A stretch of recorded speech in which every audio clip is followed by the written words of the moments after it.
Graham, Broadbent, Meany, Spall and Sheen. We're looking at 2009's The Damned and United.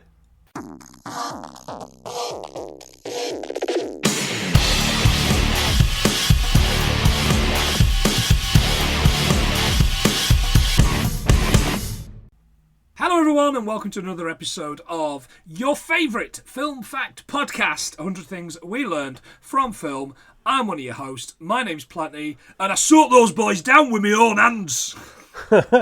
And I'm the other guy, and I don't know the offside rule.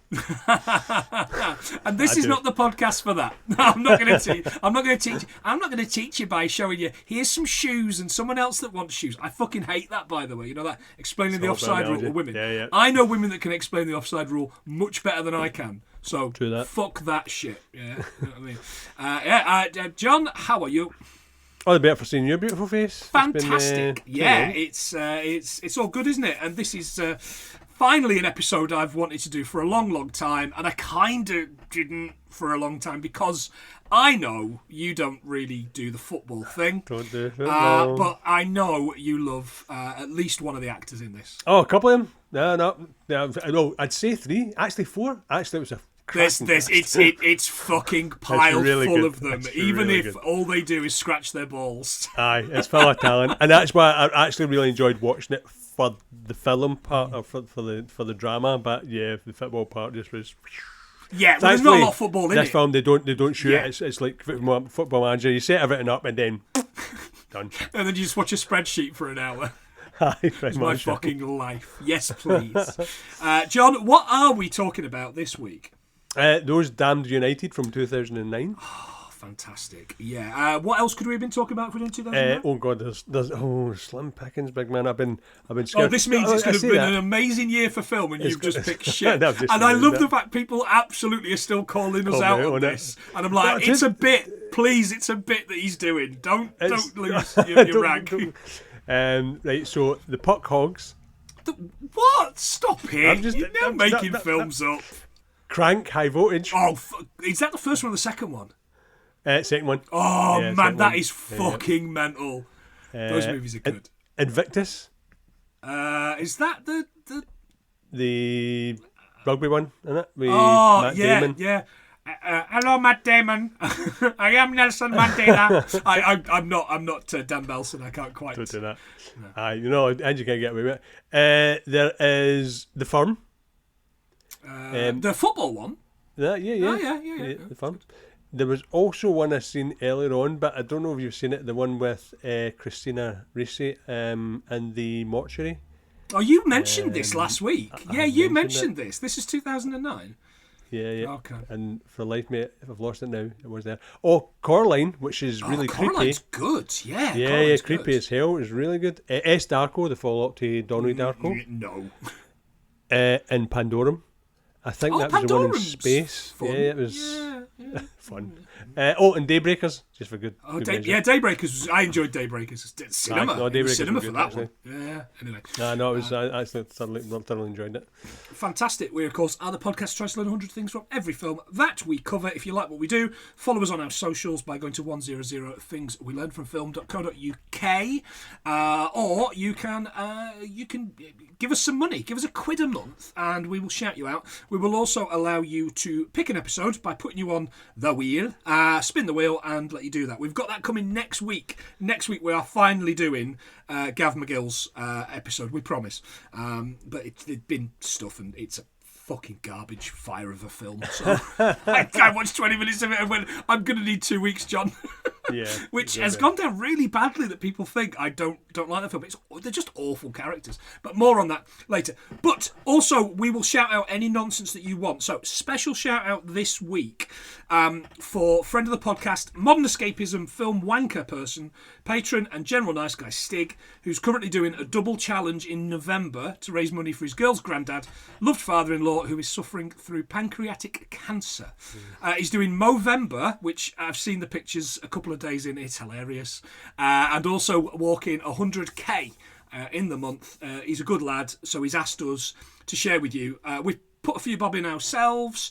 And right now, before we properly start, we want you right now to go to the notes, the show notes, on whatever you're listening to. Scroll down, and there's a link there for that. I want you to go onto that, click that, and give him a couple of quid, or tenner, or 100 quid, or whatever you've got, because it's these two things are really challenging, especially for him to grow a moustache, but especially to walk 100k.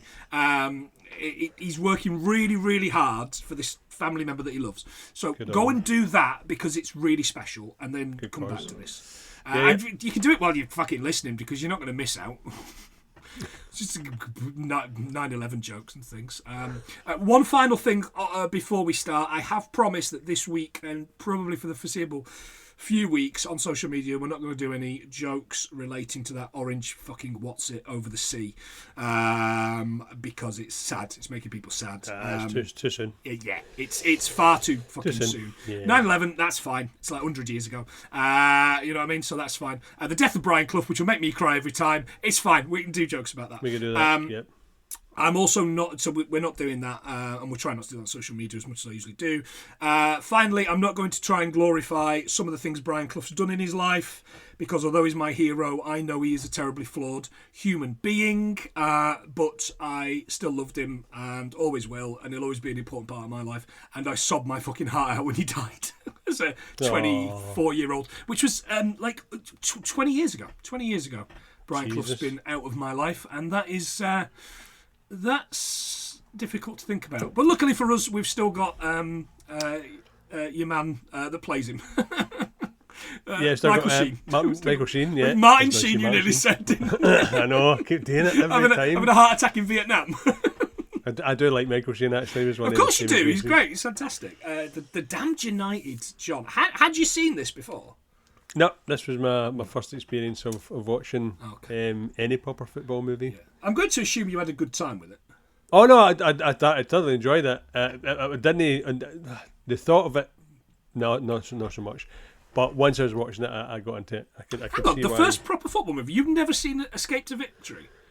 Aye, but I don't really class that as a football sort of thing. It's like anything that involves like. The whole nine, those things where they use sport to get out of prison and all that. Mate, that Mean Machine, the British Mean Machine film. We should do that. We should do that. We were talking about the whole 9 yards the other day. Not the whole 9 yards. That's the fucking Matthew Perry movie, isn't it? The meme. We should do the original Mean Machine, but probably get more out of the stupid Adam Sandler remake, which I've never seen. Have you never seen it? No. And wasn't Lovejoy the old hand in the one with Vinnie Jones? Did I imagine that? Is Lovejoy there? No, I think you're right. I'm mixing that up with Death Race 2000, though, actually. Oh, yeah, shit, yeah. Oh, fuck. Anyway, look, this is not what this podcast is. I mean, it is what this podcast is. If you listen to even fucking 2 episodes, you know this is exactly what this podcast is. Right, okay, so let's see if we can learn 100 things from The Damned United, shall we? Okay. So we start off, John. It is a Left Bank Films. Did you have for Left Bank Films? Just it was founded in July 2007 by Andy Harries. That's what I got. Creators of your mum's favourite TV programme, John, The Crown, and the British version of Wallander. Wallander. So depressing, that, isn't it? Where's Wallander? Probably at the bottom of a fucking bottle of whiskey. Not a lot on their website, but they, as you say, were founded in 2007, won Best Independent Production Company at the Broadcast Awards in 2011 and 2018, and have been owned by Sony since 2012. Ooh. There you go. We've got this car with Brian Clough driving his boys, Simon and Nigel. Yeah, what was that? There was flashed up a date, didn't it? It was 1974, July 1974? Yeah, July the 4th, 1974. July the 4th. So I've got stuff on July 1974. Okay, if you excellent. Want to hear it. So 12th of July, Bill Shankly left Liverpool. Oh, that's a football thing, isn't it? You've upset Stig there. Bomb attack of the IRA on the Tower of London, killed 1 person and injured 41. God. And the English physics and Nobel Prize winner James Chadwick died. Oh, right. In July 23rd of July. So Fantastic. just some things that happened that year. Do you know what, John? What else happened in July 1974? The first M Day, where road signs in Australia changed from imperial measurements from miles to adjusted metric equivalents, such as kilometres. What? On the 7th of July 1974, West Germany, John, beat who in the World Cup final? The Netherlands. Of course it was. Excellent work. 2-1 that was. On the 8th, Deborah Gale Stone, this is cheery by the way, an employee of Disneyland in California, was crushed to death by a rotating wall whilst working the new America Sings exhibit, becoming the first death of a worker at a Disney park, but probably not the last. Bloody hell. Births in July 1974, Jackass star Chris Pontius, US Olympic gold medalist sprinter Maurice Green, who I think was also in The Time, wasn't he? With Prince and God. the rapper Afro Man. It's Morris Day, of course, that's in The Time. It's not Maurice Green. Anyway. Right, so this car has got Brian Clough in and his boys Simon and Nigel. He's singing along to what, John?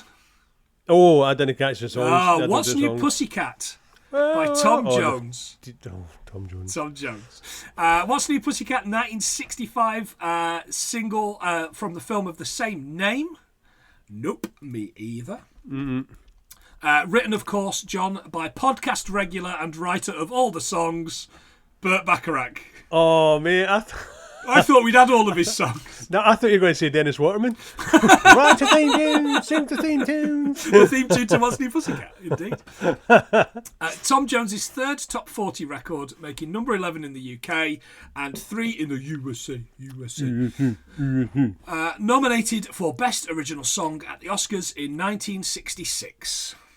The last time there was anything new, Pussycat or something, I don't know. Tom Jones on the song. When I first heard it, I thought, Christ, who the bloody hell do they want me to sing this for? But Burt Bacharach explained, I want a big voice to sing this bloody crazy song. And you put it on, and well, it's a classic. Are you trying Michael Sheen? Michael Sheen does go very Welsh in bits on it this, does a wee bit. There's a little bit later on where he goes, come on, Simon, eat your carrots. No, there's a good boy. Eat your carrots, we're going down we'll bury our kids. There's this little bit, but look, it's a fucking great impression. Oh, no, in does bits, you can tell he's just studied like the mannerisms, the interview bit. When he's doing the interview bits, he sounds and looks just like him. Oh, it's uncanny, absolutely uncanny. Did well. So they're passing by Leeds United. They do, Elland Road. Founded in 17th of October 1919 and has a capacity of 37,890. Oh. Just so you know. I double checked. You double checked, you triple checked. At one point it says you'll need to explain to 40,000 fans. I thought, capacity of 40,000, so it's just shy. It is now, yeah, that's right. Fantastic. Oh, the car was there's a couple of cars in this, but I'll start with his one. His was a Mercedes-Benz 250. He mentions it a little bit later on, actually. He really does, the end of the film. It's quite good. And there's a couple of... I'll bring it up as time goes on. I'll mention the 1970 Ford Capri, but there's a car in there that shouldn't be in there. Oh, right. There's some real, like why do films lie to us, John, bits in this, by the way. But I'm kind of okay with it because it makes for good storytelling. The original choice for this, by the way, this scene was "Fly Me to the Moon" by Frank Sinatra, which was his favourite singer, Brian Clough's favourite singer. He once said, I read a book. I've got a couple of Brian Clough books. There you go. There's a signed copy of his last one when I met Brian a couple of years before he died, and he wrote in his book. He said, Frank Sinatra, he's met me. Which I absolutely love. No, I saw that quote about the top one managers. Yeah, there's loads of those, mate, throughout his kind of life. And I've tried to do them, and I will do impressions, and they are bad. But Rachel said to me specifically at the start, don't just do like 2 hours of Cloughy impressions. Nobody wants that. I do. But somebody else doing them preferably. So, Brian keeps driving past Elland Road, as you say. He's at Yorkshire Television for an interview. Austin Mitchell, the real presenter played by this actor, asks if he's daunted by the task. He says, not at all, I'm looking forward to it. We learn that Brian's right-hand man, Peter Taylor, took the job at Brighton while he took this one. He explains that Leeds win dirty. Yeah, so Yorkshire Television aired in July 29th of July, 1968. Oh, so close to being sexy. I know, it was so close. Yeah. Proper Yorkshire. I lived round the corner. I lived probably about a 2-minute walk from Yorkshire Television Studio as it was back then in the 99, 2000. Right. In Leeds, right across from like Kirkstall. Anyway, that was like a 2-minute walk away from there, and yet at no point did I ever meet Carol Vorderman, even though they filmed Countdown there every day. Bastards. What? Or Richard Madeley, like that. Anyway, he says they've been champions, but they've not been good champions in the sense of wearing the crown well. They've been loved. But they've not been loved, but that's hardly bloody surprising, given the type of operation that's been in place there. At the football club, Clough and the boys pull up as the Leeds players watch on with grim looks on their faces. Oh, they're so depressing, aren't they? They're good at what they do. Nigel's reading Wizard comic, by the way. Yeah. The Wizard, which I think is the song from Top of the Pops, was launched as a weekly British story paper on the 22nd of September 1922, published by John D.C. Thompson and Co. We know, obviously, as the Dandy in Dundee. If you ever find yourself anywhere near Dundee, I would avoid it. But if you want to go, you can have your picture taken next to a statue of Desperate Dan. The Desperate Dan with his big pie and his big chin. It Mersey the Rover in November 1963. Oh, look at us with the. I like it when this happens. The last issue of the original Wizard was number 1970. Rover and Wizard continued until the Wizard name was dropped in August 1969, which is nice, but we're talking about a children's magazine, so be nice. Be nice. Yeah, there you go. So at this point, I was kind of like, how old's this comic? And then I read that Wizard was relaunched as a comic book 14th of February 1970 and continued 10th of June 1978. Yeah. So why, John, why must I jump the gun on asking why films lie to us? Because they lie a lot. They do. We meet Jimmy Gordon, his trainer. There's loads of Scottish actors in this. Oh, God, yeah. Right. Except the main Scottish guy in it, they get played by a Scouser. No. And let's be honest, right? Graham's not best known for his accents, is he? Who?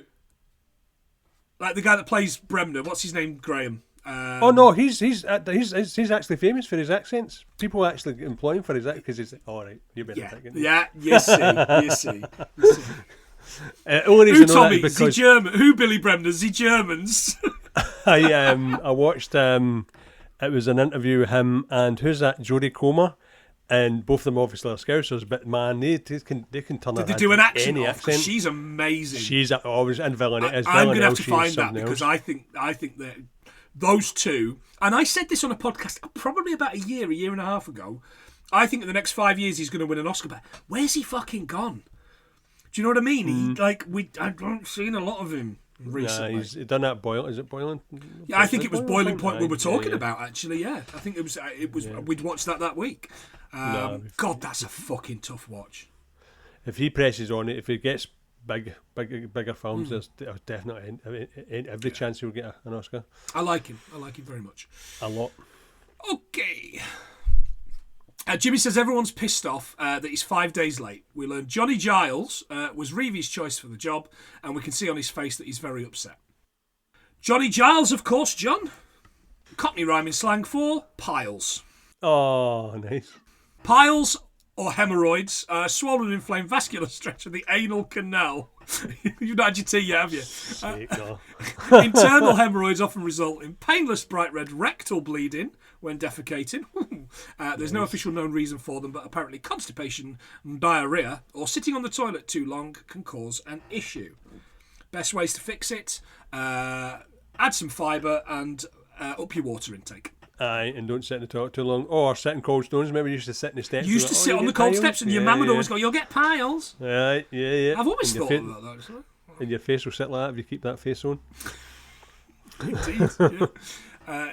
Jimmy also explains that Bremner was for Don and nobody else. Brian's first appointment is a meeting with the board and chairman Manny Cousins. They're not happy about the Yorkshire TV interview. Don's been on the phone and he's been furious. I hired you to do this job because I think you're the best young manager in the country. Thank you. I'm the best old one too. It's a fucking great line. And again, direct Clough quote that one, yeah, but not from this instance. He goes through this whole thing. He says he wants everyone in Leeds to be lifting their stinking pint pots in their stinking alehouses to their stinking Yorkshire mouths and to be singing my name, Brian Clough, Uber alles. This is good. The caption is 1968 and it's 6 years earlier. Yep. So it goes. Tried to keep up. Yeah, it is, and we flip very quickly. 1968 season, we learn loads about John in English football as the film goes on, so I thought I'd take the opportunity to cover what happened in Scottish football in the 68-69 season. There you go. Celtic won the First Division by 5 points for a prize. They also won the Scottish Cup and League Cup. Falkirk and Arbroath were both relegated. Scotland beat Cyprus, Wales, Austria and Denmark. But lost to England at Wembley. There you go. Standard. Standard. Isn't it? Pressure. The Clough family are in the front room listening to the FA Cup draw on the radio. Number 22, Derby County. Peter Taylor runs in with bags of chips for the whole family. Versus Leeds United. And they go fucking spare. Because Leeds United are the champions of England. Yeah, Provincial Derby County are playing at the bottom of League 2, Division 2, which we would call the Championship today. It causes much celebration. The phone rings. It's Derby chairman Sam Longson. I can hear the cash registers ring now. Take the family out for a meal. Go to the Mumtaz and tell them it's on Uncle Sam. The Mumtaz. The Mumtaz. Now, I had to think back, because I was living in Derby only 10 years ago. I left Derby about 9-10 years ago. To come to Carlisle, and is the Mumtaz still there? I don't think so. I would go to Curry House every week at one point because I was living on my own and I could. You would know. And yeah, I certainly didn't go to the Mumtaz. But yes, I liked that very much. Uncle Sam Longson, of course, was. We've had a few of him, haven't we? Anything Jim British Broadbent always ends up with Jim Broadbent in. Oscar winner Jim Broadbent. Oh God, yeah. He's good in this, but he hasn't got the accent down. He doesn't do the accent. He just does Jim Broadbent accent, which is a Lincolnshire accent, funnily enough, because he's from Lincoln. Oh, really? Yeah, so it's well, in fact, it's not even a Lincolnshire accent. It's just Jim Broadbent being Jim Broadbent, and with massive cigar on every time. And he's fucking great as well, by the way. Oh, no, he did well. He flipped at one point. I thought it was really, really good. Yeah. The line is, put the fish and chips in the bin. Tonight's on Uncle Sam. And I felt a little bit sick because how much are fish and chips now, right? If I want fish and chips, you're talking 11 quid a packet of fish and chips if you want a full fish and chips. So I was like, I used to be a Thursday treat. My dad would get his wee brown wage packet. He would come home and tell us to go over to the chippy and get fish and chips for everybody. And back then that was the treat. But right now you'd be talking easily about 6 years. You'd be talking the best part of 80 quid. Aye, easily. Can you imagine that? 80 quid in a takeaway. I mean, I could probably knock back 80 quid's worth of London Road shawarma, which is our new favourite fucking takeaway. It's the best kebab in Carlisle. I'm not kidding, mate. And it's all made in house as well. It's phenomenal. It's phenomenal. Next time we're over, next time you're over, we'll go in and we're fucking queuing for an hour to get it. It's that popular. Is that popular? Yeah, it's good. It's really good. Yeah. So we're at the baseball ground now, which is the home of Derby County Football Club. Now, listeners, I of course am probably Carlisle's biggest Forest fan, but I do have family. I've got family who are Derby fans. My stepmum, God rest her soul, as they say, was a Derby fan. And actually she grew up round the corner from the baseball ground. And with that in mind, I got a very special little bit for you of someone that I love very, very much telling us a story about the baseball ground. So, Liz, over to you. Hello, Liz here, Planty's younger sister, and I want to talk about our mum's claim to fame, which was that her and her best friend Angela were told off by the one and only Brian Clough for climbing on the roof of the Derby County changing rooms to try and get a sneaky peek at the players. Thank you very much, my little sister. She got a lovely voice. She should be bloody presenting this show. Mate, fucking hell. She would podcast the shit out of it, mate. I'm telling you. We just need to find something that she'd be good to talk about. I don't know, fucking emo music or something. Grebo music. Grebo music. And being fucking mum of the related year. to you. Oh, mate, there's a fucking podcaster there, that's for sure. He's telling the lads to wash the walls and the groundsman to make the pitch like a carpet. And the groundsman's like, well, you can't fucking train on it then. I know, Great so line. Fantastic line. I've been to the baseball ground because my mum, my birth mum, Carol, she's also claimed to be a Derby fan because my grandfather was. My maternal grandfather was. My dad's family, Forest, all the way back. But it would take a lot more than just a fucking bit of washing the walls to make the baseball ground look anything other than an absolute falling down fucking shithole. Yeah. The baseball ground is now a fucking housing estate, by the way, John. Stadium was home to Derby Baseball Club. The baseball club was running away with the first British Professional Baseball Championship, the National League, which was established in 1890. However, pressure from other teams in the league over the number of American players Derby used forced them to resign before the end of the league's first season. Wow. There you go. The record attendance was 41,826 for a match against Tottenham Hotspur, Tottenham Forest, as you would call them. In 1969, the ground was demolished in 2004. Derby then moved to a soulless bowl called Pride Park in 1997, which I also have been to, and I went to the opening game against Sampdoria. Right. Just because when I was a kid, I'd been 17 at the time, I had friends that were Derby fans, and I was obsessed with football grounds. And I've been quite a few times since, yeah, because I used to work on the industrial estate next to it called Pride Park. Right. It is fucking horrible. This ground, though, where they filmed this, isn't the baseball ground because it had been knocked down by then. Is a place called Saltergate, which was Chesterfield FC's ground.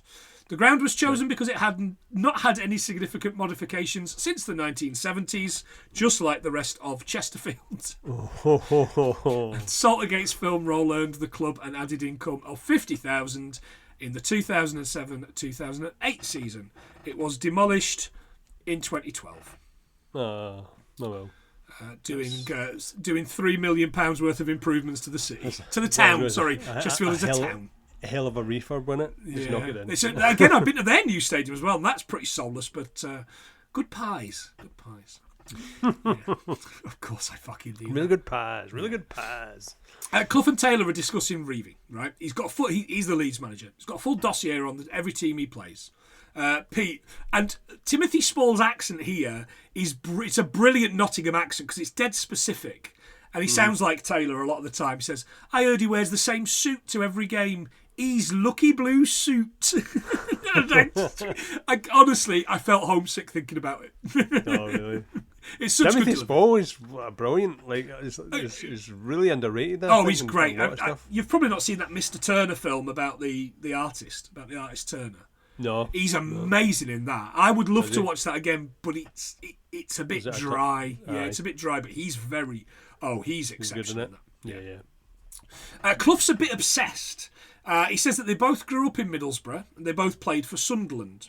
Clough even scrubs the floor and puts out a towel, an orange, and what else for each of the players, John? Did you spot? Oh, an ashtray? An ashtray! I loved this! An ashtray! Because even I was going, what the hell? Did he say that they were both through the same road as well, Valley Road and Middlesbrough? He's from Valley Road. Don grew up round the corner. Right, because I thought the distances, but I checked for where I am. It's 3 hours and 50 minutes away. Right, to Borough. Another place to add to the list that I lived. And I know regular listener Al Glasgow lives only round the corner from Valley Road in Groville. I'm going to assume that his house, 11 Valley Road, is still owned by a member of the family or something. Because I couldn't find any sales for it online. But 29 Valley Road, a 3-bedroom terrace in 2005 was sold for $77,000. Mate, I wouldn't give you $77,000 for a house in Middlesbrough a day. I know we've got listeners from Middlesbrough, and I had a great time in Middlesbrough. But the last time I went, I honestly feared for my life. And it was during the day, and it was a Rugby League World Cup game with Tom. And it should have been like no stress, no worries, but it was just grim. Was it bad? It was grim. Anyway. That's not good. Jimmy Gordon bursts in. They're here. Gordon was an interesting character, by the way, John. You'd like Jimmy Gordon. He played football with Clough at Middlesbrough when Clough was young. Followed him to Derby and Forest, where just before he retired, he led out the Forest players at Wembley in the 1980 Football League Cup final, which Forest lost 1-0 to Wolves. Andy Gray scored that one before he belittled women referees.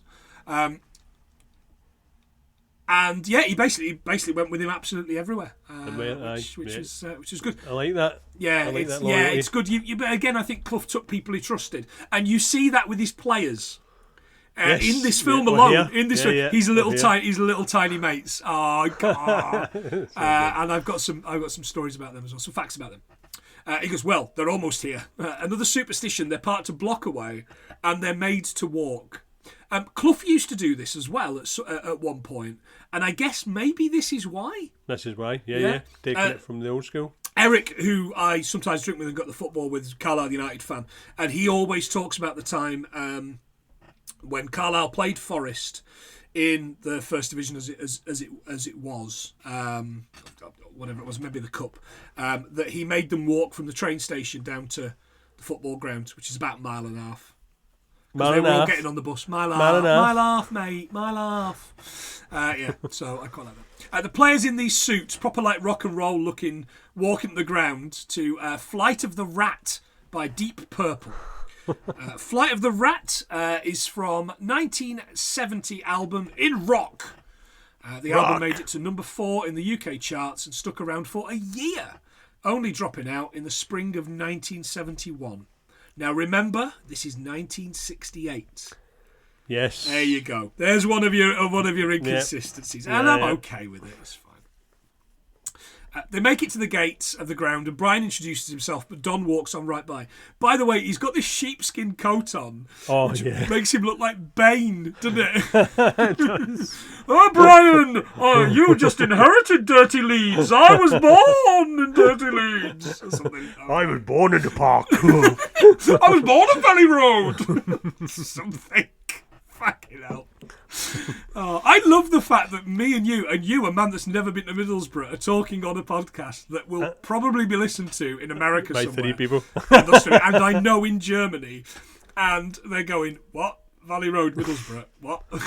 What? They'll Google it though. I don't know. I'm sure they will. The match begins and Brian is obviously still annoyed. It's a nasty affair and it's on a quagmire. The groundsman needs to paint the penalty spot on some mud, which is a story I've heard a number of times from that time. It ends 2-0 and Don doesn't say goodbye, let alone stay for a drink. Brian said, we're going to have to beat them. He tasks Peter with finding a calm leader with a level head. Sunday dinner at the Clough house, and this is the bit where he says, in his Welsh accent, come on, eat your carrots. The phone rings. Barbara says, don't answer that, please. But it might be Pete. She's like, of course it's Pete. It might be important. Yeah, but it might be important. And little Nigel goes, of course it's Pete, which is really good. Nigel Clough, by the way, played for England. Played Forest, England, Liverpool, and then became the Derby manager. And now he's doing great things, like really, really good things at Mansfield Town. Which is probably a town you've never even heard of, John. No. It's in Nottinghamshire. Facts, though. Facts. Yeah, well, and it's hard this because I know these are facts, but these are not facts to me. And anybody listening to this will go, yes, well, we all know that about Nigel Clough. But I guess it technically is facts. No, it's facts. That's the stuff I don't know. I know. You tell me stuff and I'm like, it's obvious stuff like, I don't know. Azad Video, and I'm like, Azad Video was in fucking Trainspotting. Save that for the Trainspotting episode when we finally do Trainspotting. Fucking hell, when you sent me that picture the other day, I was like, we were just talking about Azad Video. I know. That's so weird. Mind blown. Brian answers, and Taylor has found a player. Spurs Dave Mackay. He's 150 years old, which I still say all the time about anybody that's really old. I've got to this point where I'm starting to say about footballers, when someone signs a footballer, I go, he's nearly as old as me, because I'm 45 next year. But no one's ever going to sign a 45-year-old. Well, I would. Oh, you're so sweet. Pete explains he doesn't have long, as Hearts have offered him the manager's job. I love that Pete's also getting bollocked by his missus, by the way, for being in the hallway on the phone. They decide they have to go and sign him today. In the car, they discuss Mackay and his other business. His other business, by the way, is a tie shop. Yeah. Lucky we're wearing ties. He says, no one's going to be wearing ties in 20 years. And I'm like, that's the 90s. Like, yeah, if I go to an interview, I still wear a tie, but I guess that's the joke, isn't it? Mm-hmm. Yeah. One other footballer that I know of, and I'm stealing this from another podcast, is Hans Sagers, who used to play for Forest and Wimbledon. It's all come back to Forest, isn't it? But Hans Sagers used to play for Forest. Brian Clough signed, by the way, for Forest. Right. Had a tie company in the 90s called Hans Sagers Ties, and he made and sold ties, I assume, in the club shop at Wimbledon. But yeah, Quickly Kevin, Willie Score, the 90s football podcast, talks about that all the time. Used to talk about it all the time when it was a podcast. Yeah, there you go. So that's it's a fact. Facts. No facts. Jehovah's Witness Dave, may the Lord be with you. That was funny. Oh, but this is the other gaff, though. Go on. Because there's a 1975 Sunbeam Rapier at his front door. Which was the only it? reason I remember it is because when I saw it, I thought, oh, that's a beautiful car. Yeah. But then I remembered they'd changed shape, and I double checked that one, and it was a 1975 Rapier. So, Don't have to put the work in for this podcast. I love that car. It's a beautiful car. It's a beautiful car. Yeah, I know exactly what Beautiful you mean. car. I thought it was a beautiful house. This awful post-war kind of yeah, it was like something at Pink Floyd, wasn't semi-detached house. Yes, it was like a it Pink absolutely, Floyd house. it 100% was. You know this was filmed in London. You know this bit was filmed in London. Fantastic. I've come to talk to you about the Promised Land, the land of milk and honey, a little place up the M1 called Derby. No, I still get really annoyed good. having never. Oh, thank you very much. Having never been from. I'm not from Derby, and I've lived in Derby, and I've grown up on the border of Nottinghamshire, Derbyshire. But I still get annoyed when Americans call it Derby. It's because annoying, it's isn't it? Derby. Like, it's a big, long, flat, elongated A, as anyone from Derby will tell you. And they always call it Demolition Derby as well. Like, Roller Derby. It's Roller Derby. Derby. Roller Derby. Stop it. Absolutely. What's the thing where you go to the arcades and you throw the ball up and it's got the Arabian Derby, with the camels? Aye. Fucking hell. That's going to send me down a fucking rabbit hole. The next scene is training at the ground, and Sam Longston, the chairman, comes over, doesn't look happy. They didn't call him because they knew he'd say no.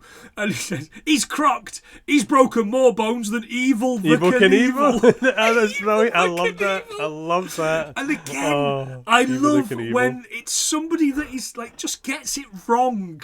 Yeah. It's perfect. It's intentional. Oh, Evil Knievel died in November 30th, 2007. Oh, fantastic work. He had issues with diabetes. He was 69. That's not nice. Yeah. We have done lots of Evil Knievel. We've done jumping over buses and all that kind of stuff. And I think we've done How Many Bones He's Broken. But what we haven't done is this bit from his Wikipedia page, which is considerably less glamorous, John. Knievel was successful as an insurance salesman, but they felt that his efforts were being unrecognised. When the company refused to promote him to vice president after he'd been a few months on the job, he quit. Wanting a new start, Knievel moved his family to Moses Lake, Washington. There he opened a Honda motorcycle dealership and promoted motocross racing. So, insurance salesman, after 10 minutes he's shite at it. Goes so straight into and then goes and sells fucking motocross bikes. Okay. I mean, he was certainly a character. And, a bad father. He was a terrible father and husband. Yeah. Uncle Sam loses it when the two Johns run past him. Messrs McGovern and O'Hare. Two further new signings. Both of them followed Clough to Leeds, as we're going to see, and to Forest, by the way, and had their best. John McGovern is a Forest legend. We love John McGovern. Oh, really? And he's 75, right? And he still looks like this. He still looks like a child. Right. Yeah. Again, another lad. He was a lad that didn't get picked for the Scotland team because Ali McLeod, the 78 World Cup, 76 World Cup, 78 World Cup, didn't know he was Scottish. He thought it was from the northeast of England because he started his career at Hartlepool. Really? Yeah, but he's actually from Fife. Maybe Fifer. There you go. I guess I could add that as a fact. I read a really, really good book. I don't have it anymore. Really good book about that World Cup. And it's one of my absolute favourite things because it was an absolute disaster, but everybody believed Scotland were going to win it. Everyone believed Scotland were going to go to Argentina and win it. Anyway, it's a really, I think it was called 78 by a Scottish writer. Anyway, moving on. He says, I'm just doing what's best for the club. And he says, it's my club, Brian. He's very keen to point that out. Yeah. In the background, there's an advert for Watney's Red Barrel, right? Watney's Red Barrel was a bitter. It was introduced in 1931 as an export keg beer that could travel for long distances by being made stable through the process of filtering and pasteurisation. And it was the first ever keg beer. Nice. Those frat parties have got they've all got Watneys to thank for it. Yeah, they should be fucking bowing down, man.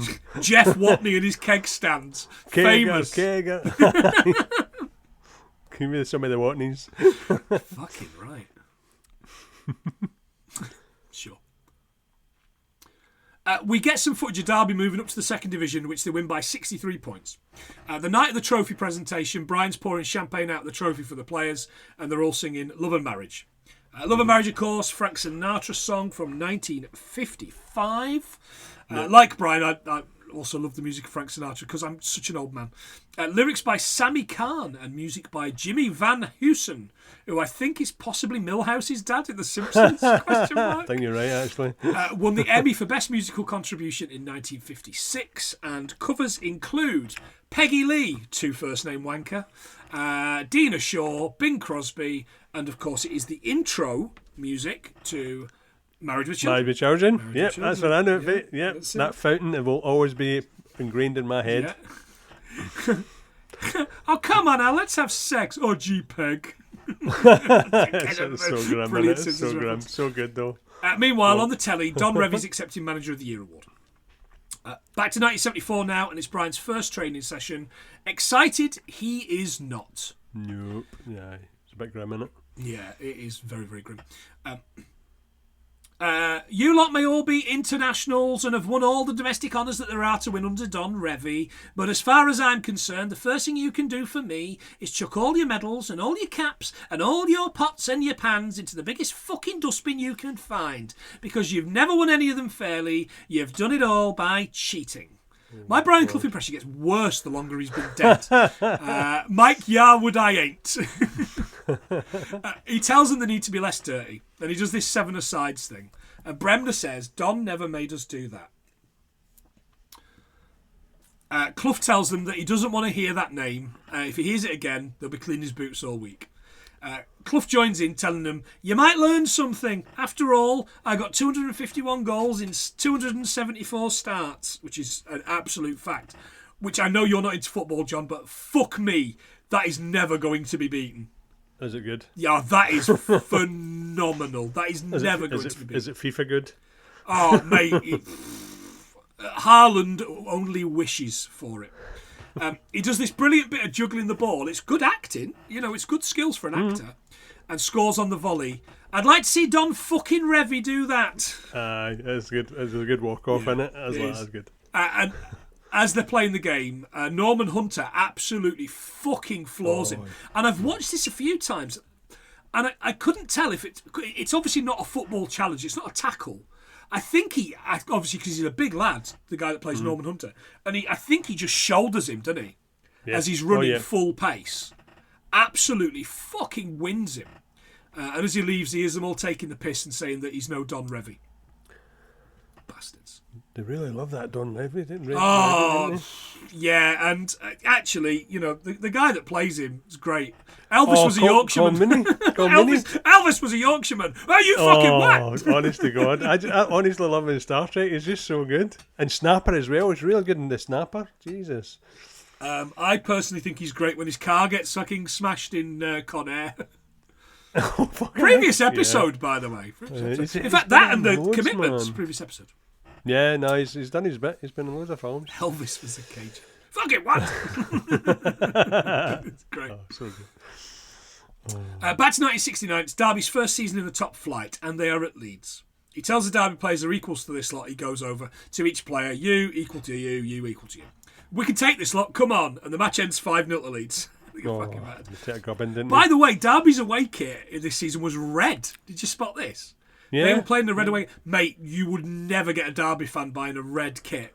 No, What was it? Who their sponsor was? Somebody, wasn't it? It was Admiral. They're Admiral shirts. Yeah, the Leeds shirts were Admiral shirts. Famously.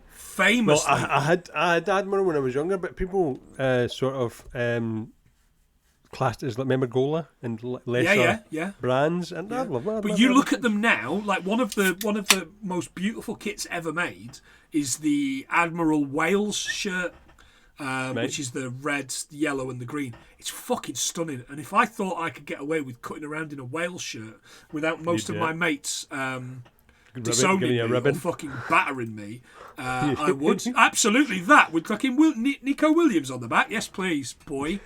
Anyway. Admiral Sports was founded in 1914, just so you know, in Leicester. Oh, boo, Leicester. Boo, Leicester. There's a documentary on Prime. Fucking hell, this is boring. There is a documentary on Prime about the shirts, the Admiral shirts from the 70s, 60s and 70s. Right. And 80s.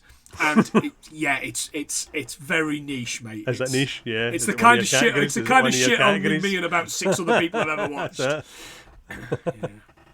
I mean, I would rather get caught watching fucking porn than get caught watching that. You know what I mean? I was going to say that.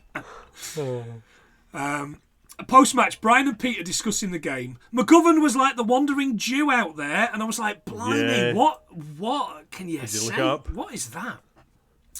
The wandering Jew was a legendary man said to have been condemned by Christ to wander the earth until the second coming.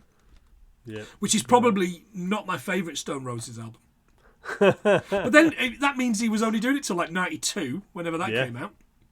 Done all right. Yeah, absolutely. It's also a name for a tender trailing Tarandessia, which is a flower, typically having striped leaves which are suffused with purple. And he's also played by Martin Compston, yeah? Yeah, it's in that. Yeah, little baby Martin Compston, although not little baby Martin Compston, because of course, Sweet 16, he was little baby Martin Compston. Oh, he was proper tiny wee, wasn't he? Yeah. But a lot of people think he's English, by the way, because that bloody. I was going to say Tour of Duty. I was going to say Call of Duty. Actually, that's not that either. Line of Duty. With 3 choices there. His accent's quite good in that. His English accent's quite good. Really, but he hasn't got a Vicky McClure Nottingham accent. He doesn't do that. He does a generic soft Southern kind of accent. Yeah. It works. It He does all right. He's good. Yeah, I liked him enough in it. He's not doing a Sean Connery where he's just talking Scottish all the time. Fucking hell. But I'd have been all right with that. They decide they need a better defender. And Pete says, what, like Colin Todd? He's like, yeah, go on, sign him. It's like, we can't sign. Longson says that the club's in debt. I'll handle Longson. And on the training pitch, Uncle Sam again fucking storming, isn't he? 170 grand for Colin bloody Todd. He says, windows opened up. You were in the West Indies. Windows? You mean there were others? He's like, yes, Messrs Gemmell and Hennessy. Brilliant hot fuzz. Hello. From Gemmell, so good, it's great. It's like the Andes, isn't it? It's the Andes. Perfect. Absolutely perfect. Oh yeah, we've done like 4 or 5 Sam Longson films, haven't we? Jim Broadbent films now. Fucking hell, we've done loads. We've done all right. He should get a cup. He should get one of the 3 months. Yeah, absolutely. He's up there. Brian explains he's got aspirations to be the best and to beat the best. He says, leave running this football club to the professionals. Sam Longson, by the way, because all this is based on reality. I double check them all. Sam Longson was established a haulage company, initially using horse-drawn barges on canals, and then steam-powered traction engines, and then finally road lorries. Right. I love how old, like ye oldie, like horse-drawn barges on canals. Like, how old is this crazy, man? He was appointed an officer of the Order of the British Empire in 1977, New Year's Honours List. Good on him. He really hauled ass. Because his daddy says you do the hauling and we'll do the. Yeah, you stick to the haulage and we'll do the football. Yeah. The next game's Leeds at home. Clough offers an inspiring team talk, but he can't watch the game. He's pacing his office throughout the entire thing. And after the match finishes, Peter informs them that they won 2-1. Yeah. We now get this fantastic montage, another one, of Derby rising up the league, this time the First Division, to Hush by Deep Purple. Originally a song, John, for Billy Joe Royal. Nope, me either. Nope. This version came out in 1968, made it to number 13 in Italy, number 7 in the Toblerone Top 40 in Switzerland, and number 4 in the USA. Cooler Shaker version in 1997, John, made it to number 2 in the UK, and managed to find a spot on the I Know What You Did Last Summer soundtrack. There was crazy vegans. No, they were crazy vegans, weren't they? Fucking hell. He's a director now. Is he? Yeah, Christian from Cooler Shaker. Oh, yeah. Jesus. He directs films. No, they're back touring again, though. I think they came to Carlisle, and I was like, no. Like, Cooler Shaker, dodgy. I want to see bands I liked back then. Not bands I didn't like back then. No, uncooler Shaker. Very good. You see what you did there. Now, what we do get here is some of the best bits of Clough's interviews. You'd obviously talked about this. So what happens, Brian, when you've got a player who says they think they know how it should be? They think they know better than you. They think you're wrong. Well, I'll ask him how he thinks it should be done. We'll talk about it for 20 minutes, and then we'll decide that I was right. It's always one of my favourites. I wouldn't say I was the best manager in England, but I'm in the top one, you mentioned before. Yeah. And my absolute favourite of all these is this video footage of Muhammad Ali. Now, they don't play the whole thing, but I got the whole thing here because I've listened to it a few times on other things. Anyway, I heard all the way in America, I heard all the way in Indonesia that this fella, he talks too much. They say he's another Muhammad Ali. Well, there's just one Muhammad Ali. And I want you to know, whoever you are, you're not a fighter and you don't take my job. I'm the talker. Now, Clough, I've had enough. Stop it. And he said, well, are you going to stop it? And Cloughie says, no. I'm going to fight him. and that's a real, you can find that online. That's a real thing that happened. From Cloughie's first autobiography, by the way, this line, I talked to Muhammad Ali and he called me Cloughie. He said, you're far too young to be a manager. You should be boxing. And then the next line in the book is, I did punch Roy Keane once, but not very hard. Which I love. He should have punched him harder, I'm going to argue. Was it John Craven was in there somewhere? Oh, yeah, John Craven's news round comes a little bit later on. Man, yeah. Jesus. 84 years old, mate, John Craven. Is he? Yeah. Because I thought that was on forever, but only went from 1972 to 1989, so it was on for a while, but I always remember watching John Craven. But the longest running consecutive kids news. Wow. Yeah, there you go. It was, or it certainly was. I assume it's not been beat. It was at the time. I thought it was the newspapers for the press gang. I could be wrong. Indeed. Yeah, so we're at the Charity Shield, 1974 from Wembley. Don is in attendance. He gets interviewed by Ralph Ineson. Did you spot Ralph Ineson interviewing him, John? Chris Finch from The Office. This is obviously just before he throws a shoe over the Wembley Towers. Yeah. I expected him, because he's in everything now, isn't he, Ralph Ineson? I know. Hollywood star. The Charity Shield, John, started in 1908. The team to have won it the most, Man United. They've got 21 titles. Forest have won it once. Interestingly enough, and it doesn't come into this, 1972 league champions Derby County and FA Cup winners Leeds United both declined to take part in the Charity Shield. So Manchester City, who had finished 4th in the First Division, and 3rd Division champions Aston Villa, were invited to take part. Manchester City only beat Aston Villa 1-0. Man. It's now called the Community Shield, but I'll be dead in the ground before I recognise that stupid fucking name. Listeners, let me know if I'm not alone. Or if you're wrong. Yeah, let me know if you think I'm wrong. But you do that on a regular basis, so Brian does his team talk. He wants to see their new approach and the players playing with a smile. As they line up, Bremner's scratching his balls. It's really... But again, that actually happened. That's why the actors do it. Oh, really? Yeah. And then he salutes Don Revie in the stand, and I was like, what a dick. He's raging, isn't he? Yeah. Bremner gets sent off. Kevin Keegan gets sent off and takes his shirt off, and we actually see, why, he's a good-looking lad, wasn't he, Keegs? He was a boy, wasn't he? He wasn't just a big perm. Oh, what a lad. Jesus. Afterwards, Bremner gets a fine of 500 quid and a 6-month suspension. That night, Clough calls Peter. You've got to find me a new player, Peter. Pete says no. You're on your own, especially after what you said, which we're going to learn at some other point. And then he says, it'll be better if you don't ring again. And you can see how hard it is for Peter. Again, Timothy Spall should be fucking winning all the awards. Like, you can see like the tears in his eyes as he's doing it. Perfect. Back in 1973, Derby have Juventus in the semi-finals of the European Cup. But first it's Leeds at home. Clough plays a full team. Sam Longson's furious. What about the European Cup? Clough says he won't play a weaker side because it's Leeds United. Sam says the European run will help pay for the improvements to the ground. Clough refuses. He says, no matter how good and clever you think you are, the reality is that the chairman is boss, then the directors, then the secretary, and then the fans, and then the players, and bottom all of the heap is the one we can do without the fucking most. It's the manager, and don't you forget it. It's great. Again, it's great writing. It's fun stuff. That's good. The game's played in a mud bath, and as always, Leeds are dirty. The Derby players are being stretched off left and right. And after the game, Sam walks into the dressing room and tells him he's a fucking idiot. Smash cut to Clough being interviewed after the loss 3-1 to Juventus. He blames it on Longson for not paying for more players. Yeah, I know. I was like, oh, which I was kind of like, that is some front.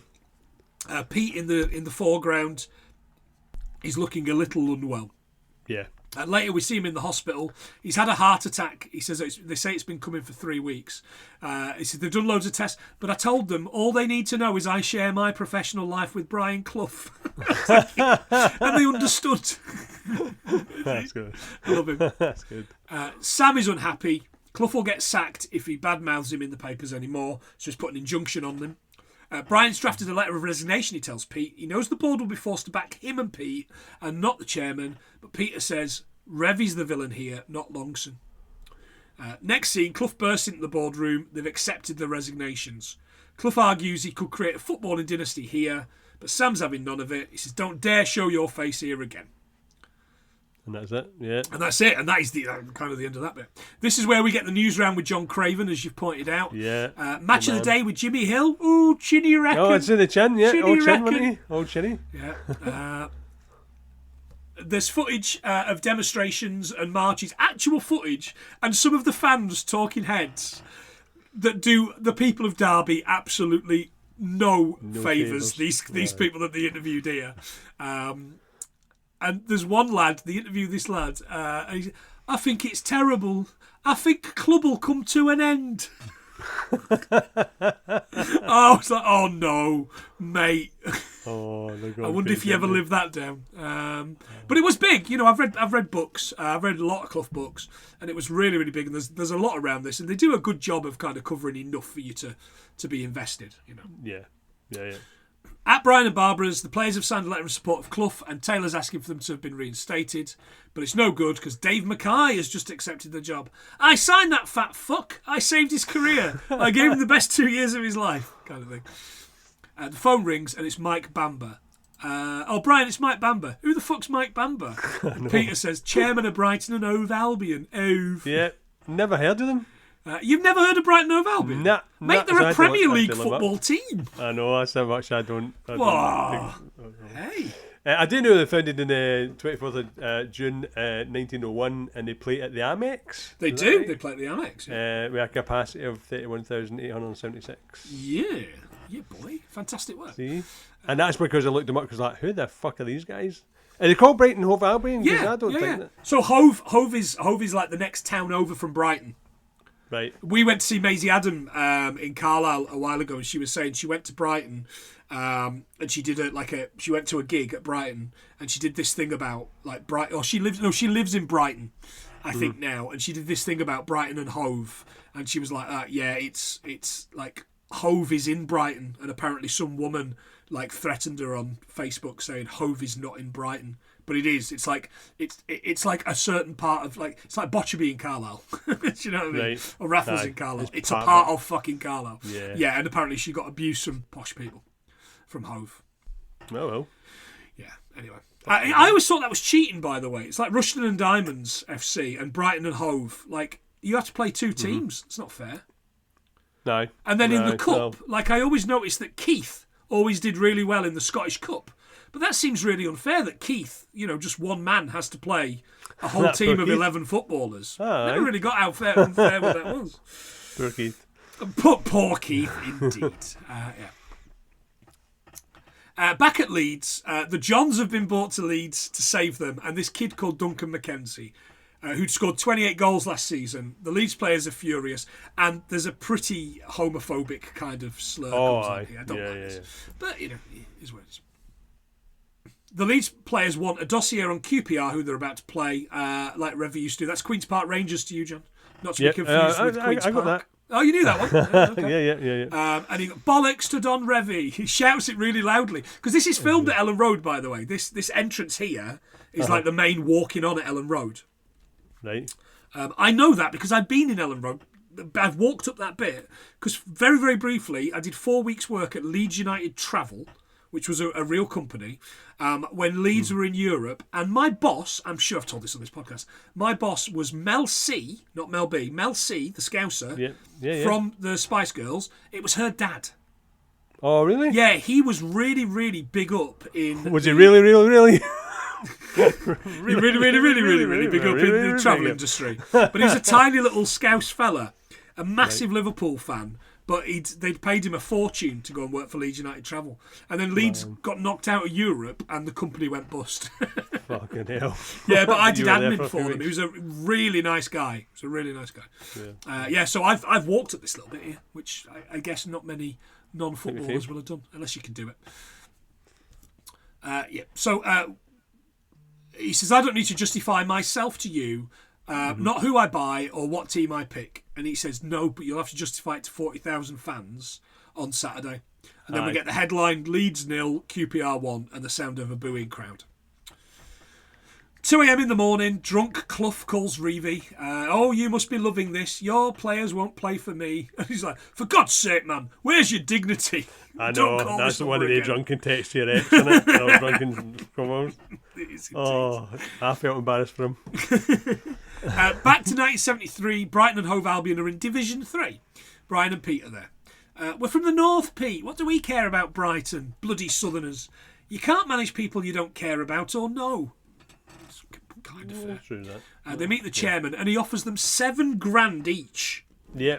Which today would be £73,000. Bloody hell. Can you imagine that just as a sign-on fee? And he'd pay them 20% more than what they were getting at Derby. At Derby, yeah. And Brian says, that's fine, but I want a holiday somewhere hot, 2 weeks, and it's on you. Yeah, and for that, I'll throw in the Lilo. Oh, yeah, that's it, which I quite like. So, rubberised products registered in the UK in 1944. Oh, wow. Oh, well done. Yeah, I like that a lot. That'll throw in the Lilo. Yeah. We see the Brighton Pier, John. The Brighton Palace Pier is a Grade 2 listed pier, established in 1899. It was the third pier to be constructed in Brighton after the Royal Suspension Chain Pier and the West Pier, but they've both gone now. Yep. This massive bloke in a blazer comes to speak with him, this thick Yorkshire accent. Hey, you're a hard man to find, Mr. Clough. It should be the Monty Python sketch. I really should have. Yeah. I thought it was a man from Del Monte. Very much so. Man from Del Monte, he says, it's not bad. How much? Cats and dogs. Oh, you bastard. You're a hard man to find, Mr. Clough. I'm Keith Archer, Secretary of Leeds United Football Club. Brian speaks to Pete and tells him they should go. Pete says, we gave Brighton their word. With all those bloody Tories, which, again, very Cloughy, he was a Labour Party member and a socialist. And he says, but we'd be together. And you kind of then realise that that's the relationship that Pete, who was much older than Brian as well, by the way, Pete absolutely loves Brian, in spite of Brian.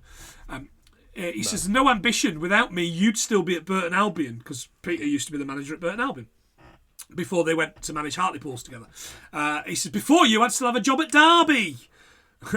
He says, Brian, without me, you're nothing. He says, he mentions the line, he says, you're the razzle-dazzle, you're the shop front, but I'm the goods in the back. Which is something he used to say in a lot of interviews.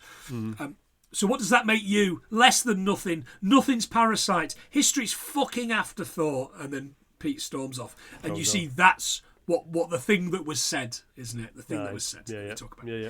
That broke them all. Back at Elland Road, Don Revie arrives and the crowd starts singing There's Only One Don Revie. Thank fuck. Leeds lose 1-0 to Luton. This fucking beautiful shirt, by the way. I love this Luton top. Orange with the fucking stripe down it. Oh, yeah. Mwah. The board want to meet him. They head into the players' lounge and they shut the door behind Brian as he enters. The players and the board are all there. By the way, when they shut the door, I thought it's like that scene at the end of Goodfellas where they kill Tommy. Aye, I know. You know when they shut the door behind him, and he's like, "What's going on in here?" Blamo! What are you guys up to? Oh, they shot Cloughy in the face, so his mother couldn't even have an open casket at the funeral. Or something. I don't know. The players say they can't speak their minds with Clough, but it's the worst start to a season since in 20 years. 4 points from 5 games and they're second from bottom. He leaves the room and from outside we hear that they don't like him. He doesn't tell them how to play. And Jimmy Gordon comes up. He's like, "What's up, Gaffer?" And he says, it's the thing at the end of every story, or the thing that happens in every story." The last 2 words in every book. In every book, that's it. The end. And I thought, that's poignant. So the board tell him they shouldn't have hired him without Taylor. And he says it will cost them 25 grand for him, 5 grand for Jimmy Gordon, and that Leeds pay their income tax for the next 3 years. Which seems really fucking niche, doesn't it? But I guess that's what, maybe 30% of your income? And you can throw in the Merc and all. It might be a bit flash for a man out of work, but I've grown to like it. Who the bloody hell do you think you are? I'm Brian bloody Clough. It's great. It's great. And this is it. And this went very nearly there now. Very nearly there. This was probably the hardest bit for me to watch. There's another interview at Yorkshire TV. This one has got an extra chair. Are you expecting company? Yeah, and Don turns up and he goes, "Oh, you fucking bastards," doesn't he? And it's an absolute stitch up. This really happened, by the way, John. This is on YouTube. I actually watched it. It's a fucking tough watch, isn't it? It's so awkward. You think the stuff that in this bit, like they've cut out some really horrible stuff. I assume for timing, and they could have added another 10 minutes to this film, and I wouldn't have. Mate, this is me. They could have added another fucking 3 hours and I wouldn't have felt it. But you know. It was only an hour 30 odd minutes. An hour and 30, 1 hour 33. It's pretty fucking tight. Brian explains it wasn't long enough to do the job. Don says he didn't help himself, telling them that they were all dirty and not good enough. He says, "Well, we're very different people, Don and I. We have different styles. In football, as in life, I'm a warm man, an idealist. I do believe in fairies. And that is my outlook. Don is different. There's a hardness to him. Maybe he's not even aware of the hardness, but he's a cold person. And that coldness was there. It permeated the club when I arrived. You're bloody joking. I was a father to them. In that club every morning, massaging those boys. Did you do that for them? I soaked those boys down with my own hands." You didn't even try? At one point, you didn't even try. Well, they wouldn't let me. And he's like, "You didn't even try." I was fucking hell. He says, Brian explains it all started, as we know, when Don wouldn't shake his hand at Derby. He says, "I always shook a hand to the manager. I always did it. I never missed one." And then he says, "Oh, but you were at the bottom of the second division. Maybe I didn't know who you were." He says, "Well, you know now." "Oh, we all know now" is a great fucking retort, by the way. Yeah. Let's see where we are next year. See where we are in 5, Donald Revie. The set clears and Clough sits alone in the darkness, dejected. In the car, Brian says, "Boys, do you think your old man's a fool?" Of course. The kids talk to the dad. They say no. He says, when he was reading an All-Stars football book. He was reading an All-Stars football 90. I can buy you that very book on eBay for £2 right now. So stop saying you're going to do it and fucking do it. £2. Oh, Colin Todd on the cover of that one. You better believe it. Colin Todd is the best footballer, best defender in Britain, as we learned earlier on, apparently. Brian takes the boys and drives them to see Uncle Pete. They arrive in Brighton and Pete's gardening. How long was that? 44 days. Impressive. And Pete makes him apologise, and it's fucking brilliant. Oh, it's so good. And that baby. At one point, "I apologise for being a twat. unreservedly because I can't do it without you. I'm nothing without you. Please, please, baby, take me back. It's so good. And you see the look of him, and he goes, no. And Pete fucking turns around and walks away. Fine, he does it. And then he says, would you sooner go through it all without me? And he says, never. And then I cry, and that's what happens. Both times. Sob my fucking heart out. Because of what comes next, especially because of what comes next. The rest of the story is that Don fails as England manager and goes to the UAE, the United Arab Emirates, and apparently under the storm of financial irregularities. Yeah. So I looked this up, right, and both the Daily Mirror and the Sunday People claimed that Revie had attempted to bribe Wolverhampton Wanderers players to lose a crucial match in May 1972.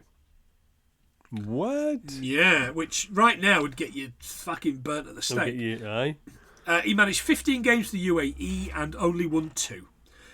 He died in Edinburgh in 1989 after a battle with mutant motor neuron disease, which is sad. The final bit of the story is Brian and Peter get back together at Forest where they won 2 European Cups, but I don't like to bang on about it. And that's the film.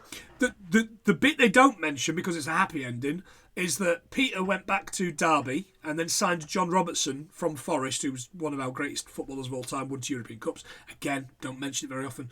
And that caused them to fall out and never speak again. And Peter died in 1990 before Brian could apologise. Oh. Yeah, and he said it was always one of his biggest regrets. Which is sad. Sad. That's sad. And that's the film. While I have a look for mine, what else have you got, John? No, I'm dry. I'm done. Cool. I've went full Brunner. You went the full Yule Brinner. Full Brunner. Nice. What else have I got? I've written here, and I must have missed it. Is this a revenge tale? ? Yes, it's a fucking. Yes. Oh no, it definitely is. Sheepskin coat, John. If you want one of those to look like Bane, vintage Carhartt coat, $57.99 online. Wallace Arnold. They turned up on a Wallace Arnold bus. To the baseball ground. Was founded in Leeds in 1912. Was named after 2 of its founders, Wallace and Gromit. No, Wallace Cunningham and Arnold Crowe. Of course, like all of these things, it no longer exists. And I've probably got loads more Derby stuff, but that is. I'm just going to call that. I'm going to call it. Oh, Elland Road. Yeah, sorry. There you go. Was previously known as the Peacock Ground, John. The 13th largest stadium in English football today. You'll never sing that. 13th largest stadium. You'll never sing that. Not a lot to shout about. There we go. Right. Fantastic. So that is that. As I top them up, John, how many do you think we've got? Well, you've got obviously a lot of knowledge about the whole football thing, so I'm going to hazard a guess and say 87. Ooh, higher. 97. Oh, 96. 96. What a year? I know. Euro 96. Euro 96, yeah. Leeds hosted a game at Euro 96. There you go. There you go. I'm not going to put 97 because I wouldn't put 96. Relative. City Ground also hosted a game, which I went to, Portugal-Turkey. Fantastic stuff that. Really good opportunity for you to watch something you've never watched. Yeah, but I haven't done alright considering I'm not a football kind of person, because I'd have told you all sorts of off-ride rules and off-ride rules. Off-ride rule. Raggy. The off-ride rule, Raggy. A roogie. Fantastic. So, we have got to thank our fantastic patrons. We love you very much. And we're very grateful to you. I've put these in order of people that have of the order of people that signed up for some reason. I don't know why I've done that.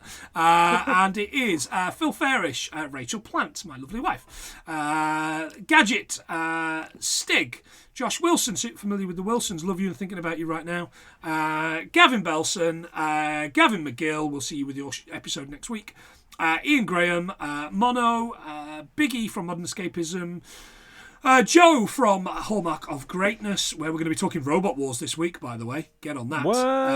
Aaron Huggett from Z1 Podcast. Sending a lot of love to your family right now, Aaron. I know you're having a tough time. Yeah.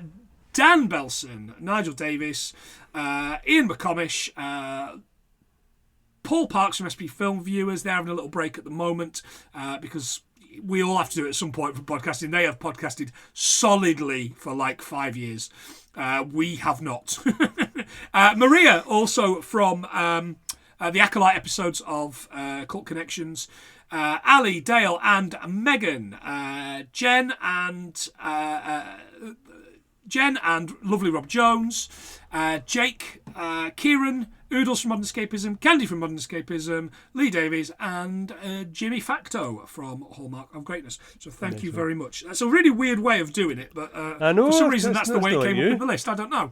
I like to mix it up, and I'm always conscious that Phil and Rachel are always at the end, and that doesn't seem fair on people that have been supporting us longer than anybody else. You always remember your first signing, as old Cloughy used to say. Absolutely, he did. Fantastic. If you enjoyed that, please look, give us a quid. Give Stig some money for his charity work that he's doing. It would be really good if you could do that, even if you don't give us any money. But if you do that and you've got a spare quid, then give us some money before the tariffs come in and we're a bankrupt nation. Squeezed out. Yeah, exactly. But yeah, you can do that by going to 100 things we learned from film.co.uk. John, any other business before we head off into the floodlit night? No, just to let everybody know that it was my first football film, but I actually really enjoyed it. So I'd actually recommend it for a watch. Good. As much as I'm not into football, I just think it's a really good story. So I was pleasantly surprised. Are you suggesting that we do Football February? Nope. Okay.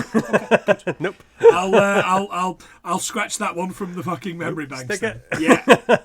Brilliant. But look, thank you so much for your time, John. As always, it's a pleasure spending an hour or so with you. But for now, he's been John. I've been Planty, and this has been 96 Things We Learned from the Damned United. See ya. See you guys.